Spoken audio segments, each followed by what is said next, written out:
विज्ञान शो पेश करता है welcome to your journey to the edge of the universe. हम एक विशाल खुले यूनिवर्स में रहते हैं जो अरबों खरबों गैलेक्सियों से भरा है और हर एक गैलेक्सी में सैकड़ों अरबों तारे हैं। स्पेस इतना बड़ा है कि हम कभी हर गैलेक्सी को जानने की उम्मीद नहीं कर सकते, लेकिन हबल और जेम्स वेब जैसे टेलीस्कोप की मदद से हमने अरबों गैलेक्सी की स्थिति को मैप कर लिया है और ब्रह्मांड के सबसे दूर के कोनों तक भी झांक लिया है। आज हम अपनी इस समझ का उपयोग करते हुए एक अंतिम यात्रा पर निकलेंगे, एक ऐसी यात्रा जो हमें पूरे स्पेस और समय के पार ले जाएगी।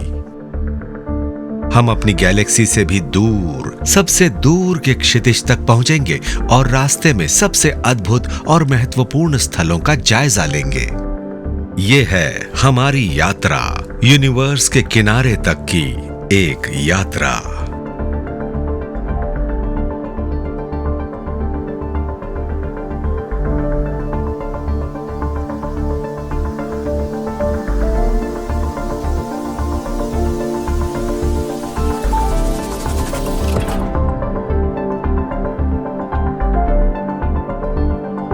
इससे पहले कि हम अपनी कॉस्मिक यात्रा शुरू करें, ये जानना जरूरी है कि हम कहां जा रहे हैं और यूनिवर्स का किनारा वास्तव में कहां है। जब लोग स्पेस की बात करते हैं तो ज्यादातर वे ऑब्जर्वेबल यूनिवर्स की बात कर रहे होते हैं, जिसे हबल वॉल्यूम भी कहते हैं। ये अर्थ को घेरने वाला स्पेस का एक गोलाकार भूकेंद्रित हिस्सा है जिसमें वो सभी गैलेक्सी और पदार्थ शामिल हैं जिन्हें हमारे उपकरण देख सकते हैं, क्योंकि उनके प्रकाश को सोलर सिस्टम तक पहुंचने का समय मिला है। जैसा कि हम जानते हैं, प्रकाश एक चमकदार स्रोत से स्पेस में हर दिशा में ट्रैवल करता है, जिसकी गति 300,000 किलोमीटर प्रति सेकंड से थोड़ी कम है। ये गति अर्थ के पैमाने पर असाधारण रूप से तेज है, लेकिन सबसे बड़ी कॉस्मिक दूरी पर यह धीमी है। मिल्की वे से परे किसी भी इंटरगैलेक्टिक दूरी के लिए प्रकाश को अर्थ तक पहुंचने में काफी समय लगता है। इसी कारण वस्तुएं हमें ज्यादा यंगर दिखती हैं और इसीलिए एस्ट्रोनॉमर्स माप की इकाई के रूप में लाइट ईयर्स का उपयोग करते हैं। अगर कोई गैलेक्सी धरती से करीब 1 अरब लाइट ईयर्स दूर है तो हम उसे वैसा देखेंगे जैसा वो 1 अरब साल पहले थी। इसका मतलब यूनिवर्स का किनारा किसी भी चीज से ज्यादा एक टाइम बैरियर है जो इसकी 13.8 बिलियन साल की सीमित आयु से बंधा हुआ है। हबल वॉल्यूम में केवल वही गैलेक्सी शामिल हैं जिनके प्रकाश को धरती तक पहुंचने में 13.8 बिलियन लाइट ईयर्स से कम समय लगता है, और गैलेक्सी जितनी दूर होती है वो 13.8 बिलियन साल पहले यूनिवर्स के जन्म के उतनी ही करीब दिखाई देती है। और इसीलिए यूनिवर्स के किनारे तक की यात्रा यूनिवर्स के शुरुआत तक की भी यात्रा है। एक पुरानी कहावत है कि टेलीस्कोप एक टाइम मशीन है और जेम्स वेब जैसा टेलीस्कोप एक टार्डिस है, जिसकी अल्ट्रा शार्प इंफ्रारेड आंखें इस समय स्पेस में पहले से कहीं ज्यादा गहराई से झांक रही हैं, जिससे हमें कॉस्मोस को उसके जीवन के हर एक चरण में जानने की सुविधा मिलती है। यूनिवर्स के सारे जीवन चक्र के दौरान इसका वॉल्यूम बढ़ता रहता है और हम स्पेस से हम तक पहुंचने वाले प्रकाश पर इस घटना के सबूत देख सकते हैं, जो लंबा और लाल होकर आता है, जिसे रेड शिफ्ट कहते हैं। रेड शिफ्ट तब होता है जब अर्थ की ओर ट्रैवल करने वाले फोटॉन्स के पैटर्न्स में वेवलेंथ कम हो जाती है। इस मामले में क्योंकि वे स्पेस के विस्तार के कारण अलग हो रहे हैं। जब खाली स्पेस एक गुब्बारे की तरह फूलता है तो नए स्पेस का निर्माण चीजों के बीच के अंतर को धीरे से चौड़ा कर देता है, जिसमें बहुत विशाल दूरी पर ट्रैवल कर रही प्रकाश की वेव्स भी शामिल हैं। इसका प्रभाव ये होता है कि विजिबल लाइट लाल हो जाता है, इसीलिए इसे रेड शिफ्ट कहा जाता है। ये घटना सभी प्रकार के इलेक्ट्रोमैग्नेटिक रेडिएशन को प्रभावित करती है और इस प्रकार ये इंटरगैलेक्टिक दूरी की पुष्टि करने में बहुत उपयोगी है। किसी भी वस्तु का रेड शिफ्ट मान, जिसे Z से दर्शाया जाता है, हमें उस एकदम सही पैमाने से जोड़ता है जिसके साथ हम अपनी कॉस्मिक यात्रा शुरू कर सकते हैं।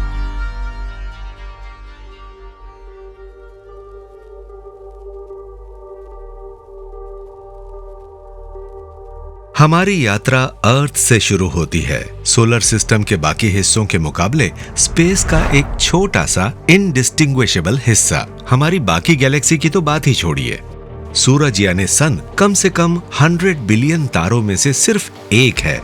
सूरज यानी सन कम से कम 100 बिलियन तारों में से सिर्फ एक है। लेकिन यूनिवर्स का असली भयानक पैमाना तब तक साफ नहीं होता जब तक हम मिल्की वे की सीमाओं से बाहर नहीं निकल जाते।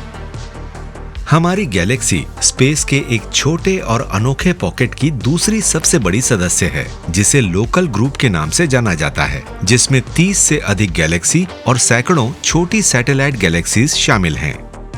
लोकल ग्रुप लगभग 10 मिलियन लाइट ईयर्स तक फैला हुआ है। हालांकि इसकी 4 सबसे महत्वपूर्ण गैलेक्सीज अपेक्षाकृत करीब हैं।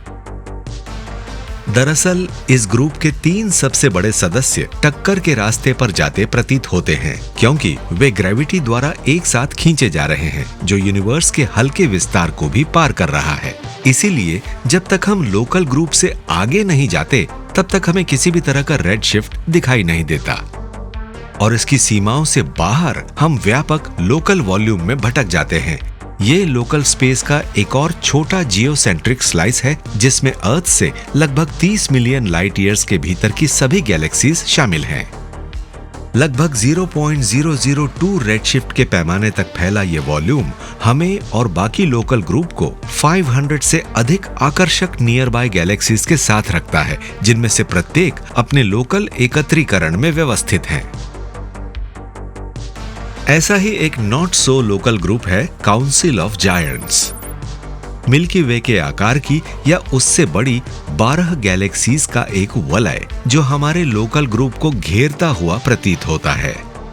इतनी बड़ी और विशाल होने के कारण इनमें से कई गैलेक्सीज अपने स्वयं के छोटे एक्स्ट्रा गैलेक्टिक नेबरहुड्स की मेजबानी भी करती हैं, जैसे कि काउंसिल ऑफ जायंट्स की स्कल्प्टर गैलेक्सी द्वारा होस्ट किया गया स्कल्प्टर ग्रुप। आधिकारिक तौर पर NGC 253 नाम वाली ये स्कल्प्टर गैलेक्सी अर्थ से लगभग 11 मिलियन लाइट ईयर्स दूर है, और इसे एक स्टार बर्स्ट गैलेक्सी के रूप में क्लासिफाइड किया गया है। एक गैलेक्सी जो विगरस स्टार फॉर्मेशन की अवधि से गुजर रही है। ये इसे हमारे लोकल स्लाइस की सबसे इंट्रिंसिकली ल्यूमिनस गैलेक्सीज में से एक बनाती है। इसे केवल हमारी पड़ोसी एंड्रोमेडा गैलेक्सी और ज्यादा दूर की सोम्ब्रेरो गैलेक्सी ही पार कर पाती हैं।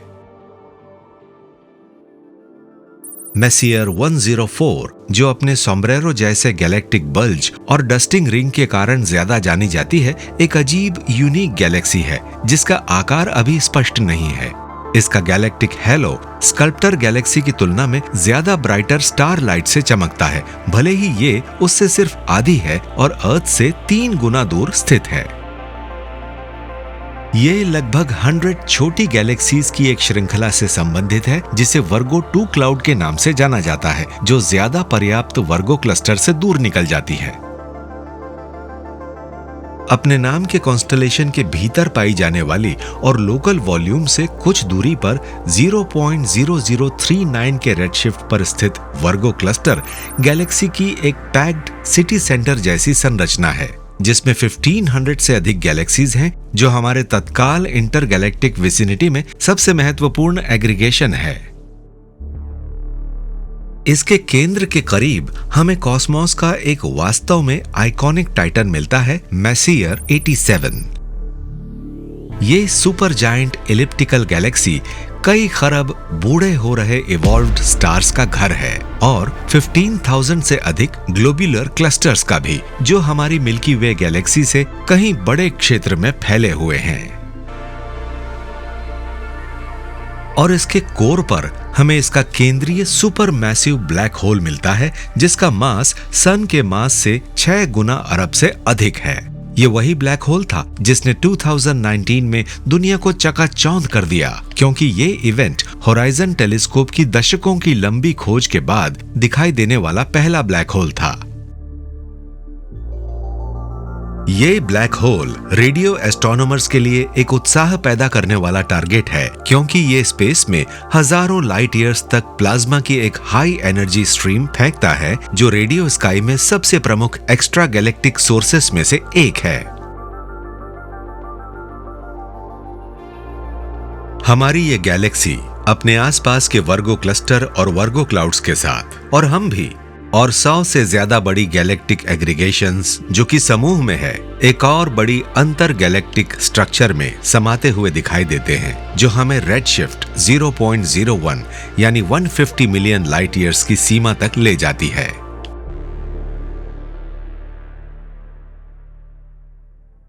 वर्गो सुपर क्लस्टर हजारों गैलेक्सीज का घर है, जो 100 मिलियन लाइट ईयर्स से ज्यादा के विस्तार में फैली हुई है।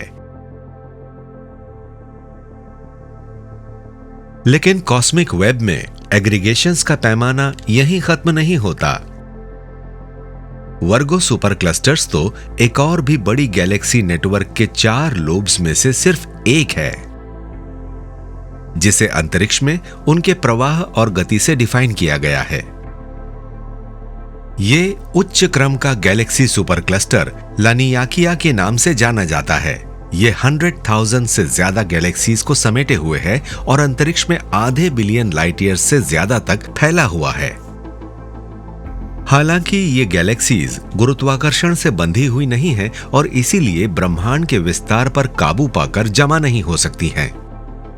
फिर भी इस नेटवर्क के भीतर की संयुक्त गुरुत्वाकर्षण शक्ति इसके कॉन्स्टिट्यूएंट गैलेक्सीज पर कुछ सतही हरकतें पैदा करती हैं, ठीक वैसे ही जैसे फोटोसिंथेटिक पत्तियां सूरज की रोशनी की ओर खींचते हैं। मगर लंबे समय तक हमें पता ही नहीं था कि ये गैलेक्सीज किस ओर खींच रही हैं, क्योंकि लानियाकिया का स्पष्ट गुरुत्वाकर्षण बेसिन आकाश के उस क्षेत्र में स्थित है जिसे मिल्की वे के गैलेक्टिक प्लेन ने ढक कर रखा था। और यही कारण है कि गैलेक्सीज के इस तथाकथित विशेष आकर्षण का स्रोत कई दशकों तक एक रहस्य बना रहा। शुक्र है नई सर्वेक्षण क्षमताओं ने मिल्की वे के पीछे छिपे इस जोन ऑफ अवॉइडेंस को उजागर करने में मदद की है। विजिबल लाइट के विपरीत एक्स रेज और इंफ्रारेड एमिशंस हमारी गैलेक्सी की मोटी धूल भरी डिस्क से गुजर सकती हैं, जिससे हम दूर स्थित सुपर क्लस्टर का पता लगा पाते हैं। वहीं पर हमें इस विशेष आकर्षण का स्रोत मिला, जो लानियाकिया के एक और lobe hydra Centaurus super cluster के भीतर गहराई में स्थित है। इस सुपर क्लस्टर के अंदर पृथ्वी से 250 मिलियन लाइट ईयर्स दूर 0.018 के रेडशिफ्ट पर हमें नोर्मा क्लस्टर मिलता है, जो विशेष आकर्षण का स्पष्ट केंद्र है, जिसकी ओर लानियाकिया का अधिकांश बहाव मुड़ता हुआ प्रतीत होता है। लेकिन ये गैलेक्सी क्लस्टर अकेला उस गति के लिए पर्याप्त नहीं है जिससे गैलेक्सी इस बेसिन की ओर आकर्षित होती है। कुछ और भी बहुत बड़ा है जो प्रभाव डाल रहा है, और लानियाकिया की सीमाओं से परे पृथ्वी से 650 मिलियन लाइट ईयर्स से भी अधिक दूरी पर हमें शाप्ले सुपर क्लस्टर मिलता है। ये अंतरिक्ष में एक असाधारण रूप से सघन और विशाल सुपर क्लस्टर कॉन्सेंट्रेशन है, जिसमें हजारों गुरुत्वाकर्षण से बंधी हुई सघन होती हुई गैलेक्सीज शामिल हैं। और इससे थोड़ा और आगे पृथ्वी से 860 मिलियन लाइट ईयर्स से ज्यादा दूर हमें वेला सुपर क्लस्टर मिलता है। अब माना जाता है कि ये 2 ज्यादा बड़े गैलेक्सी सुपर क्लस्टर दूर से लानियाकिया की गैलेक्सीज पर हल्का प्रभाव डाल रहे हैं, जो नॉर्मा क्लस्टर की क्षमता को बढ़ा रहा है, और यही समझाता है कि ग्रेट एक्सीलरेटर का गुरुत्वाकर्षण इतना महान क्यों है।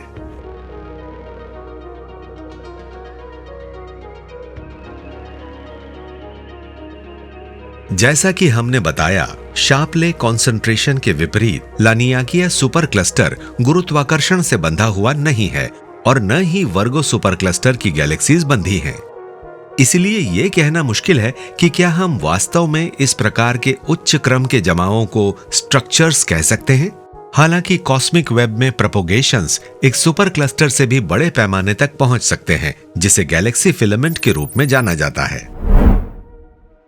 गैलेक्सी फिलामेंट सबसे बड़े प्रकार के कॉस्मिक स्ट्रक्चर हैं जो गैलेक्सी सुपरस्ट्रक्चर की चेन के रूप में प्रकट होते हैं, जो 250 मिलियन लाइट ईयर्स से अधिक दूरी पर एक धागे जैसी संरचनाएं बनाते हैं। और कुछ तो इससे भी बड़े हो सकते हैं। पृथ्वी से 1 बिलियन लाइट ईयर्स दूर 0.074 के रेडशिफ्ट पर हमें स्लोन ग्रेट वॉल मिलती है। ये एक वास्तव में विशाल फिलामेंट लाइक स्ट्रक्चर है जिसे स्लोन डिजिटल स्काई सर्वे द्वारा रिकॉर्ड किए गए डेटा से पहचाना गया। ये स्ट्रक्चर अंतरिक्ष के एक काफी घने क्षेत्र के भीतर गैलेक्सीज की एक विशाल धनुषाकार संरचना का गठन करती है, जिनमें से सबसे बड़ा SCI 126 इसके केंद्र के पास पाया जाता है।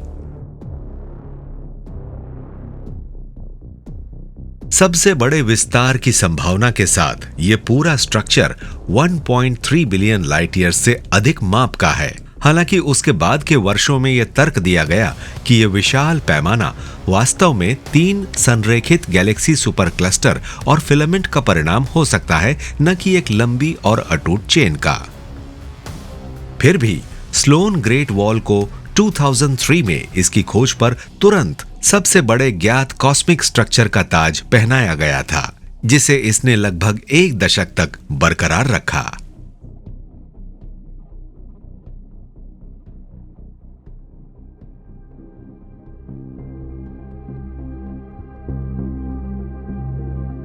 जैसे ही हम स्लोन ग्रेट वॉल से गुजरते हैं, हमारा रेडशिफ्ट 0.1 की सीमा तक पहुंच जाता है, जो पृथ्वी से लगभग 1.38 बिलियन लाइट ईयर्स दूर है। इस बिंदु से दूर हमारा लाइट डिले 1.5 बिलियन वर्षों के करीब और उससे अधिक हो जाता है, और इसीलिए इस दूरी से हम उन ऑब्जेक्ट्स को देखना शुरू कर देते हैं जो युवा ब्रह्मांड की अधिक विशेषताएं रखते हैं। अरबों साल पहले मिल्की वे और M31 जैसी गैलेक्सीज अभी भी बड़े एवोल्यूशनरी परिवर्तनों से गुजर रही थीं, क्योंकि वे आसपास की गैलेक्सीज से टकरा रही थीं और उनके तारे और गैस को मिला रही थीं। इन मर्जर्स ने गैलेक्सीज के कोर को तारे बनाने वाली गैस की प्रचुरता से भर दिया, जिसे विलय से उत्पन्न विपरीत टाइडल इन्फ्लुएंस ने और भी फायदा पहुंचा दिया। और जब किसी गैलेक्सी के केंद्र में, विशेष रूप से उसके ब्लैक होल न्यूक्लियस के चारों ओर बड़ी मात्रा में गैस जमा होती है, तो सभी प्रकार की अजीब और अद्भुत इलेक्ट्रोमैग्नेटिक प्रोसेसेस उत्पन्न हो सकती हैं। जब किसी गैलेक्सी का केंद्रीय ब्लैक होल इस गैस के साथ इंटरैक्ट करता है, तो हम इसे एक्टिव गैलेक्टिक न्यूक्लियस यानी AGN कहते हैं, क्योंकि यह हमेशा भारी मात्रा में रेडिएंट एनर्जी जारी करता है, जो गैलेक्सी की ल्यूमिनोसिटी को कम से कम कुछ इलेक्ट्रोमैग्नेटिक वेवलेंथ्स में बढ़ा देता है। उदाहरण के लिए रेडियो स्पेक्ट्रम में। रेडियो गैलेक्सीज भी एक्टिव गैलेक्टिक न्यूक्लियाई का एक ऐसा ही प्रकार है जो हमेशा मैसियर 87 जैसी इलिप्टिकल गैलेक्सीज के भीतर उत्पन्न होते हैं। जैसे ही इस गैलेक्सी के न्यूक्लियस की परिक्रमा करने वाली गैस आयोनाइज्ड होती है, सब एटॉमिक पार्टिकल्स ब्लैक होल के मैग्नेटिक फील्ड के भीतर फंस जाते हैं और इसकी पोलर एक्सेस पर फनल हो जाते हैं। फिर इस पदार्थ को रिलेटिविस्टिक जेट्स की एक जोड़ी द्वारा लगभग प्रकाश की गति से इवेंट होराइजन से दूर धकेल दिया जाता है,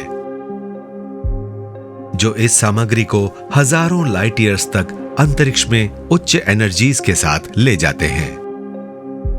इजेक्ट किए हुए पदार्थ की ये धारा रेडियो लाउड सिंक्रोट्रॉन रेडिएशन के साथ चमकती है, और कभी-कभी ये एमिशंस अपनी अंतर्निहित मेजबान गैलेक्सीज की तुलना में कहीं बड़े पैमाने तक पहुंच सकते हैं। इस प्रकार radio galaxies radio quite galaxies के ऑप्टिकल एमिशंस की तुलना में उच्च रेडशिफ्ट्स पर अधिक डिटेक्टेबल हैं। रेडशिफ्ट 0.1 की सीमा पर हमें 3C327 मिलता है, जो हजारों ज्ञात रेडियो गैलेक्सीज में से एक है, और लगभग 1.5 बिलियन लाइट ईयर्स आगे हमें वर्तमान में ज्ञात सबसे बड़ी रेडियो गैलेक्सी एल्सियोनियस मिलती है, जिसका एमिशन 16 मिलियन लाइट ईयर्स की आश्चर्यजनक लंबाई तक फैला हुआ है। लेकिन इन दो ऑब्जेक्ट्स के बीच रेडशिफ्ट 0.158 पर हमें 3C273 मिलता है। लेकिन ये सिर्फ एक रेडियो गैलेक्सी नहीं है, ये एक क्वेजार है जो एक्टिव गैलेक्टिक न्यूक्लियस का सबसे चमकदार और सबसे ऊर्जावान प्रकार है। रेडियो गैलेक्सी जो अपने न्यूक्लियस से निकलने वाले जेट्स द्वारा संचालित होती है, उसके विपरीत क्वेजार का एमिशन ब्लैक होल के चारों ओर एक्रीशन डिस्क द्वारा ज्यादा संचालित होता है। एक घूमती हुई अक्रीशन डिस्क के भीतर सब एटॉमिक पार्टिकल्स असाधारण गति से चारों ओर घूमते हैं और अन्य पार्टिकल्स से टकराकर फ्रिक्शन के माध्यम से थर्मल एनर्जी जारी करते हैं। ये फ्रिक्शन डिस्क में मौजूद पदार्थ को मिलियंस ऑफ केल्विन्स तक और अक्सर उससे भी ज्यादा गर्म कर देता है, जिससे ये इलेक्ट्रोमैग्नेटिक एनर्जी और प्रकाश रेडिएट करता है जो सूर्य के चमकने को संभव बनाने वाली न्यूक्लियर फ्यूजन प्रतिक्रिया से लगभग 50 गुना अधिक इफिशिएंटली होता है। इसके परिणाम स्वरूप इलेक्ट्रोमैग्नेटिक स्पेक्ट्रम में लगभग समान रूप से ल्यूमिनस रेडिएंट एनर्जी की अथाह मात्रा जारी होती है। क्वेजार गैलेक्सीज मिल्की वे से लाखों गुना ज्यादा चमकदार है, इतनी शक्तिशाली कि वे पृथ्वी से अरबों लाइट ईयर्स दूर होने के बावजूद हमारी गैलेक्सी के सितारों का रूप धारण कर लेती हैं। वास्तव में उनकी खोज केवल अन्य वेवलेंथ में उनकी प्रमुखता के कारण हुई थी, विशेष रूप से 3C273 की असामान्य रेडियो और अल्ट्रावायलेट प्रोफाइल के कारण, जिसे एक समय में एक तारा माना जाता था, लेकिन क्वेजार्स इन रेडशिफ्ट बैंड के भीतर बहुत कम ही देखे जाते हैं। 3C273 लगभग 2.5 बिलियन लाइट ईयर्स दूर स्थित है, लेकिन अधिकांश बहुत आगे स्थित हैं। उस समय में जब अंतरिक्ष आमतौर पर इन अल्ट्रा ब्राइट इंटरगैलेक्टिक बीकन्स के इग्निशन के लिए अधिक उपयुक्त था। न्यूक्लियस के चारों ओर की ऑर्बिट में गैस की प्रचुरता की आवश्यकता के अलावा एक ब्लैक होल को क्वेजार के एमिशन को संचालित करने के लिए एक विशेष आकार का होना चाहिए। यदि एक सुपरमैसिव ब्लैक होल बहुत विशाल है, जैसे M87 के केंद्र में मौजूद मॉन्स्टर, तो ये अपने अर्गोस्फीयर के भीतर की गैस को श्रेड करने के लिए बहुत बड़ा होगा और ये सामग्री को चबाने के बजाय निगल लेता है। और ये चूइंग मोशन ही है छोटे ब्लैक होल द्वारा ऑब्जेक्ट्स पर डाला गया टाइडल ग्रेडियंट, जो गैस को लंबा और बेलनाकार करता है और इसे सब एटॉमिक पार्टिकल्स से अलग करता है, जो इसके एक्रीशन डिस्क को फीड करता है। इस प्रकार पहले के ब्रह्मांड में जब गैलेक्सीज के केंद्र में ब्लैक होल के न्यूक्लियस आमतौर पर छोटे थे, तो हमें अंतरिक्ष के चारों ओर लाइट के ये इंटरगैलेक्टिक वेल्स कहीं अधिक दिखाई देते थे। मगर क्वेजार्स को उनकी सबसे ज्यादा संख्या में देखने के लिए हमें रेडशिफ्ट Z=1 की सीमा के पार अंतरिक्ष में बहुत दूर जाना होगा, पृथ्वी से लगभग 8.5 बिलियन लाइट ईयर्स की दूरी पर, उस समय जब यूनिवर्स काफी छोटा और अपनी वर्तमान उम्र के आधे से भी कम था। इतनी गहराई में क्वेजार्स बड़ी तेजी से दिखाई देने लगते हैं, जो हमारे लिए सुविधाजनक है, क्योंकि इन दूरियों पर असाधारण गैलेक्सीज से आने वाली ज्यादातर रोशनी इतनी फीकी और हल्की होती है कि हम उनका विस्तार से अध्ययन नहीं कर पाते। लेकिन क्वेजार्स जो करीब 10 बिलियन ईयर्स पहले के पीक क्वेजार ईपॉक से लगातार चमक रहे हैं, वे उन गैलेक्सी फिलामेंट्स को उजागर करने में सक्षम हैं जिन पर वे कभी चमका करते थे, जैसे एक क्रिसमस ट्री की शाखाओं पर लगी LED लाइट्स। और पृथ्वी से 9 बिलियन लाइट ईयर्स की दूरी के करीब हमें क्वेजार गैलेक्सीज ऐसी संख्या और संरचनाओं में दिखाई देने लगती है जो मानो विशाल कॉस्मिक स्ट्रक्चर की नकल कर रही हो, जैसे कि Sloan Great Wall. Large quasar groups multi billion light years की दूरियों पर फैले हुए क्वेजार्स के समूह हैं। हालांकि इन समूहों के आपस में गुरुत्वाकर्षण से जुड़े होने की संभावना नहीं है, फिर भी उनके जमावड़े सबसे बड़े स्ट्रक्चर्स में गिने जाते हैं जिन्हें हमने कभी देखा है। पृथ्वी से 8.8 बिलियन लाइट ईयर्स दूर देखते हुए हमें 3 रिकॉर्ड तोड़ क्वेजार ग्रुप्स में से पहला मिलता है U1.11। इसमें 38 क्वेजार्स हैं जो सबसे बड़ी सीमा तक 2.2 बिलियन लाइट ईयर्स की दूरी पर फैले हुए हैं। और फिर रेडशिफ्ट 1.28 पर कुछ और पीछे की तरफ हमें क्लाउस कंप्यूसानो LQG मिलता है, जो 34 क्वेज़ार्स का एक और समूह है। ये भी 2 बिलियन लाइट ईयर्स से अधिक दूरी तक फैला हुआ दिखाई देता है। और फिर आखिर में रेडशिफ्ट 1.25 पर लगभग उसी दूरी पर हमें उन सभी में सबसे बड़ा समूह मिलता है, ह्यूज LQG, जो 73 क्वेज़ार्स का एक समूह है और 4 बिलियन लाइट ईयर्स से अधिक दूरी तक फैला हुआ है। दरअसल इनमें से किसी भी समूह के असली स्ट्रक्चर होने की संभावना नहीं है और वे शायद रैंडम अलाइनमेंट्स का ही एक परिणाम है जिनमें हम पैटर्न्स देख सकते हैं। लेकिन किसी भी स्थिति में वैज्ञानिक अभी भी इन तीनों क्वेज़ार ग्रुप्स को सबसे बड़ी ज्ञात कॉस्मिक स्ट्रक्चर की सूची में रखते हैं। लेकिन 2013 में स्लोन ग्रेट वॉल को विस्थापित करने वाली सबसे बड़ी स्ट्रक्चर एक क्वेज़ार ग्रुप नहीं है, ये एक गामा रे बर्स्ट फॉर्मेशन है। एक गामा रे बर्स्ट सबसे शक्तिशाली इलेक्ट्रोमैग्नेटिक एक्सप्लोजन है जो सेकेंडों के भीतर उतनी ऊर्जा रिलीज करता है जितनी सन अपने पूरे जीवन काल में करता है। लेकिन क्वेज़ार्स और रेडियो गैलेक्सीज के विपरीत गामा रे बर्स्ट का संबंध एक्टिव गैलेक्टिक न्यूक्लियाई से नहीं होता है, बल्कि वे अक्सर बहुत हिंसक सुपरनोवा एक्सप्लोजन के परिणाम स्वरूप होते हैं, या तब जब न्यूट्रॉन स्टार्स की एक जोड़ी टकराकर एक ब्लैक होल बनाती है। दोनों ही मामलों में गामा रेडिएशन की एक भारी मात्रा रिलीज होती है जो कुछ मिलीसेकंड्स से लेकर कई घंटों तक रह सकती है। इसके बाद लंबी वेवलेंथ में एक और लगातार आफ्टर ग्लो होता है जिससे हम सैकड़ों की संख्या में उनकी स्थिति को मैप कर सकते हैं। और क्वेज़ार ग्रुप्स से बहुत दूर रेडशिफ्ट 1.6 पर वैज्ञानिकों को गामा रे बर्स्ट का एक स्पष्ट जमावड़ा मिला जो 10 बिलियन लाइट ईयर्स के असाधारण विस्तार में फैला हुआ है और इसे Hercules corona borealis great wall नाम दिया गया है। हालांकि वैज्ञानिक इस वॉल को सबसे बड़ी कॉस्मिक स्ट्रक्चर मानते हैं, लेकिन इसका जमावड़ा किसी अंतर्निहित सुपर फिलामेंट का परिणाम होने की संभावना नहीं है। आखिरकार गामा रे बर्स्ट क्वेज़ार्स और अन्य AGN की तरह एक गैलेक्सी के अंदर होने वाली घटना है और इसीलिए व्यापक संदर्भ में फिलामेंट्स के विकास से इसका कम संबंध होने की संभावना है। हालांकि 10 बिलियन लाइट ईयर्स की दूरी को समझना ही एक दिमाग को पिघला देने वाला काम है। यह अकल्पनीय है। यह हमारे पूरे अस्तित्व को विशालता के क्रमों से बौना कर देता है और धरती पर हमारे अस्तित्व को बहुत छोटा महसूस कराता है।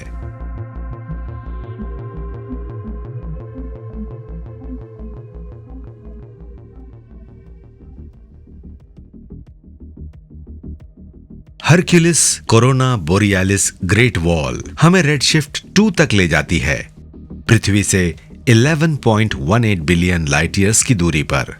इस दूरी पर हम शुरुआती यूनिवर्स में वापस पहुंच जाते हैं जो उसके जीवन के सबसे व्यस्त समय में से एक था, कॉस्मिक हाई नून, यानी वो अवधि जब शुरुआती यूनिवर्स में स्टार फॉर्मेशन रेट्स अपने उच्चतम स्तर पर पहुंच गया था। बिग बैंग के लगभग 2.5 बिलियन ईयर्स के बाद हम यूनिवर्स को गैस से भरी एक युवा गैलेक्सी से भरा हुआ देखते हैं जो स्टार फैक्ट्रीज बन गई थी।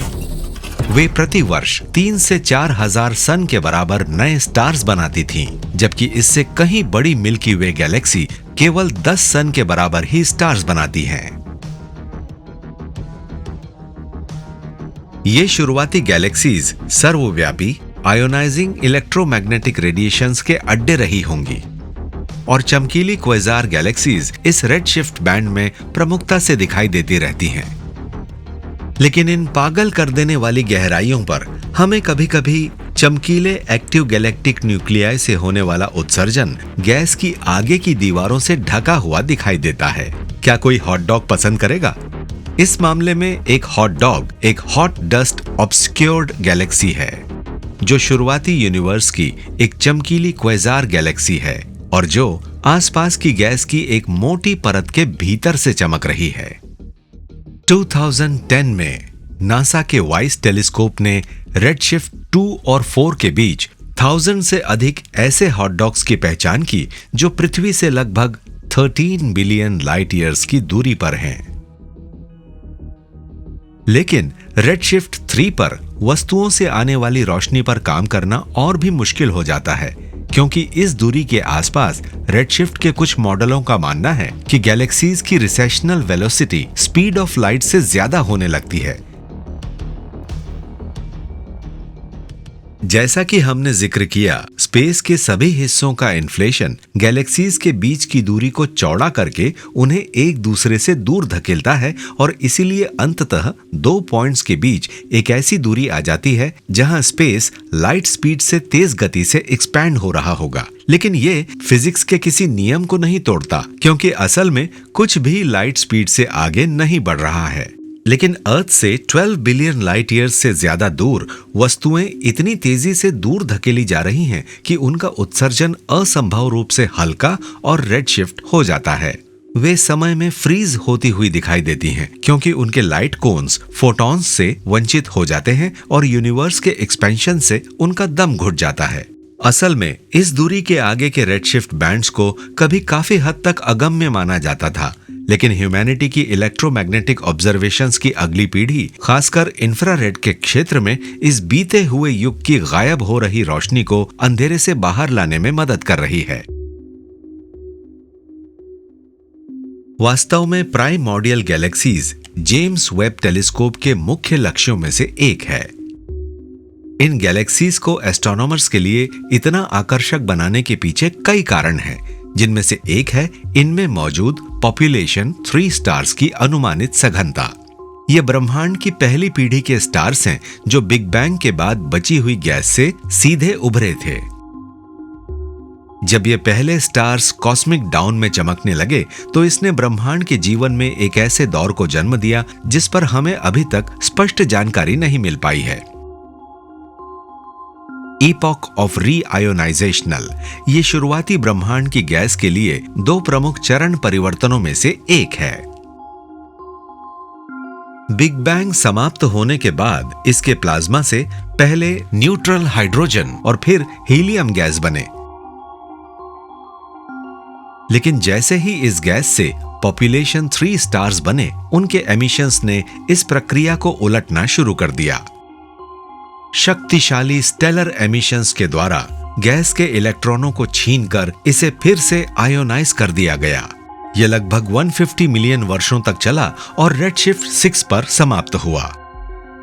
ईपॉक ऑफ रीआयोनाइजेशन तब खत्म हुआ जब अधिकांश नेचुरल गैस वापस चार्ज्ड प्लाज्मा में बदल गई। एस्ट्रोनॉमर्स के लिए इस युग से जुड़ा एक मुख्य सवाल यह है कि क्या ब्रह्मांड का रीआयोनाइजेशन सभी गैलेक्सीज के बीच समान रूप से बंटा हुआ था, या फिर क्या ये ज्यादातर कुछ बड़ी गैलेक्टिक ओलिगार्क्स के द्वारा चलाया गया था जिन्होंने आयोनाइजेशन के पावर हाउस के रूप में काम किया? इस सवाल का जवाब देने के लिए एस्ट्रोनॉमर्स ने कॉस्मिक डाउन के बाद सबसे दूर की, सबसे पुरानी गैलेक्सीज को खोजने की कोशिश की है, और हाल के वर्षों में हम 13 बिलियन लाइट ईयर्स से भी ज्यादा की आश्चर्यजनक गहराई में वस्तुओं को देख पाए हैं।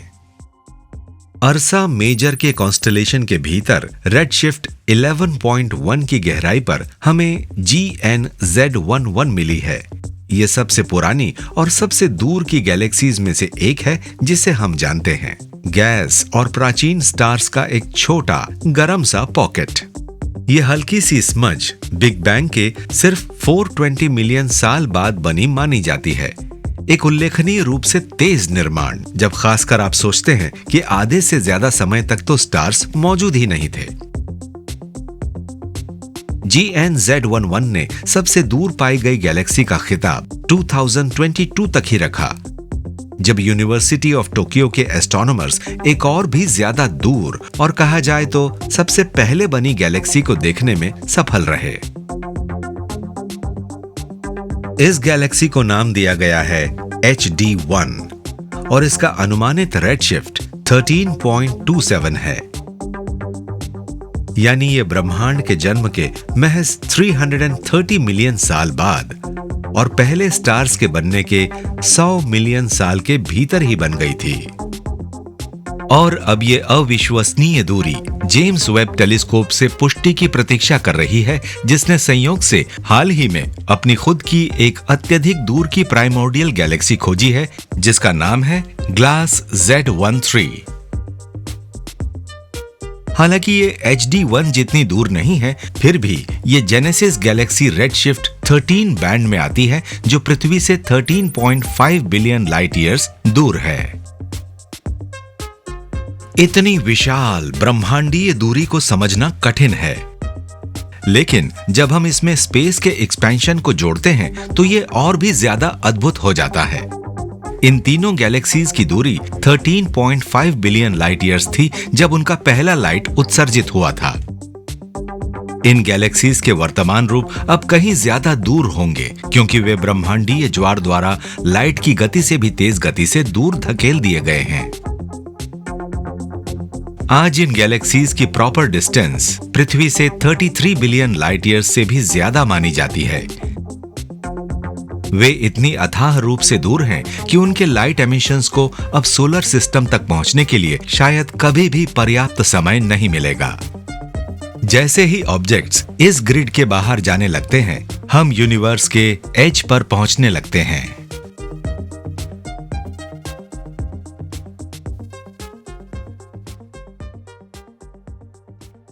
रेडशिफ्ट 20 पर पृथ्वी से 13.6 बिलियन लाइट ईयर्स दूर ब्रह्मांड का हमारा ऑप्टिकल व्यू खत्म हो जाता है। ये सबसे पहले पॉपुलेशन 3 स्टार के लाइट के साथ होता है और इसके आगे हम शुरुआती ब्रह्मांड के जीवन के सबसे रहस्यमय समय, इसकी डार्क एज में भटक जाते हैं। ये वो समय था जो बिग बैंग के बाद आया था, लेकिन कॉस्मिक डाउन से पहले, जब लाइट उत्सर्जित करने वाले कोई सोर्सेस नहीं थे और स्पेस पूरी तरह से काला था। हम ये इसलिए जानते हैं क्योंकि स्पेस खुद काला नहीं है, ये रंगहीन और पारदर्शी है। और ये कालापन जो हम हबल और वेब द्वारा खींचे गए गहरे फील्ड्स के नीचे देखते हैं, वास्तव में बिग बैंग के सिर्फ कुछ मिलियन वर्षों बाद ब्रह्मांड के जीवन का एक ऐसा बिंदु है जहां कोई लाइट नहीं थी। और दुर्भाग्य से ऑप्टिकल वेवलेंथ में हम कम से कम यहीं तक देख सकते हैं। इस सीमा से परे किसी भी अन्य फोटॉन्स को पृथ्वी तक पहुंचने का समय नहीं मिला है, क्योंकि उनके उत्सर्जित होने पर वे 13.8 बिलियन लाइट ईयर से भी ज्यादा दूर होंगे। और जैसे जैसे ब्रह्मांड बूढ़ा होता जाएगा, और भी ज्यादा गहराई से प्राचीन लाइट सोलर सिस्टम में आती रहेगी, जिससे हमारा ऑब्जर्वेबल फील्ड बढ़ता जाएगा। लेकिन ये गैलेक्सीज केवल HD1 की तरह समय में जमी हुई गहरी लंबी लाल शैडोज के रूप में दिखाई देंगी, और तब तक हम हबल वॉल्यूम तक ही सीमित हैं, जो कॉस्मिक इवेंट होराइजन यानी पार्टिकल होराइजन द्वारा बाकी ब्रह्मांड से अलग किया गया है। लेकिन हमारे ब्रह्मांड का किनारा ठीक यही नहीं है। हमारी इस यात्रा में एक अंतिम पड़ाव और है। हमारे दृष्टिकोण से डार्क एज वहीं से शुरू होता है जहां री आयोनाइजिंग खत्म होता है, यानी रेडशिफ्ट 20 पर, और ये रेडशिफ्ट 1090 तक फैला हुआ है, जहां हमें ब्रह्मांड में सबसे पुराना लाइट मिलता है, जो बिग बैंग की आफ्टर ग्लो है। लेकिन ये आफ्टर ग्लो ब्रह्मांड के विस्तार से इतना ज्यादा खींच गया है कि अब ये ऑप्टिकल लाइट के फोटॉन्स नहीं हैं, वे रेडियो स्पेक्ट्रम में स्थानांतरित हो गए हैं।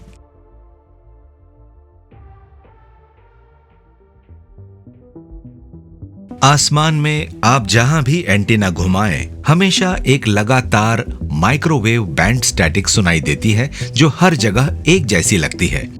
हालांकि इसका अधिकांश हिस्सा पृथ्वी आधारित हस्तक्षेप के कारण होता है, एक छोटा सा हिस्सा एक कहीं ज्यादा गहरे स्रोत से आता है, और वो स्रोत है ब्रह्मांड का जन्म। हमारी कॉस्मिक जर्नी का अंतिम पड़ाव ब्रह्मांड की अपनी बेबी पिक्चर है, ये बिग बैंग समाप्त होने के समय का एक स्नैपशॉट है जब ब्रह्मांड सिर्फ 379,000 ईयर्स पुराना था। इस ऑप्टिकल बैकग्राउंड रेडिएशन ने अपनी यात्रा ऑप्टिकल लाइट के रूप में शुरू की थी, जिसे गायब होते हुए हाई एनर्जी प्लाज्मा ने उत्सर्जित किया था, जो पहले एटम्स बनाने के लिए कंडेंस्ड हुआ था। इस पल से पहले आए सभी फोटॉन्स को प्राइमोर्डियल प्लाज्मा ने गायब होने से पहले ही एब्जॉर्ब कर लिया था और इसीलिए वे आज पता लगाने योग्य नहीं है। और इसीलिए हर तरह से कॉस्मिक माइक्रोवेव बैकग्राउंड भी ट्विलाइट कर्टेन जितना ही ब्रह्मांड का किनारा है। हमारे अवलोकन योग्य ब्रह्मांड का रेडियस इसके सबसे पुराने लाइट के फोटॉन्स की दूरी से मापा जाता है। ये CMB फोटॉन्स 13.8 बिलियन वर्षों से स्वतंत्र रूप से घूम रहे हैं, लेकिन जिस स्पेस से उन्होंने यात्रा की है वो ब्रह्मांड के विस्तार से अब लगभग 46.5 बिलियन लाइट ईयर्स तक खिंच गया है। और इसीलिए आपने लोगों को ये कहते हुए सुना होगा कि ऑब्जर्वेबल यूनिवर्स का डायामीटर 93 बिलियन लाइट ईयर्स है, भले ही वो 14 बिलियन वर्षों से कम पुराना है। हालांकि ये सीमा हमारे अवलोकन क्षेत्र के लिए आर्बिट्रेरी है, जो स्पेस में हमारी स्थिति ब्रह्मांड की आयु और लाइट की यात्रा के समय से परिभाषित होती है। अगर हम स्पेस में अरबों लाइट ईयर्स दूर यात्रा करते हैं तो हमारा अवलोकन योग्य ब्रह्मांड और पार्टिकल होराइजन उसी के अनुसार बदल जाएगा और फिर पीछे देखने पर मिल्की वे एक युवा रेड शिफ्टेड गैलेक्सी बन जाएगी। अफसोस, हमारे अवलोकन योग्य ब्रह्मांड का किनारा ही ब्रह्मांड का वास्तविक किनारा नहीं है और अधिकांश वैज्ञानिक सहमत हैं कि कॉस्मिक होराइजन से परे कहीं ज्यादा कुछ छिपा हुआ है। लेकिन सवाल यह है कि असली किनारा क्या है, कितना है और कहां है? ये पूरी तरह से अलग मामले हैं। और अगले वीडियो में हम इन्हीं सवालों का जवाब देने का लक्ष्य रखेंगे, जब हम पार्टिकल होराइजन को पार करेंगे और अनऑब्जर्वेबल यूनिवर्स के अंधेरे में कदम रखेंगे।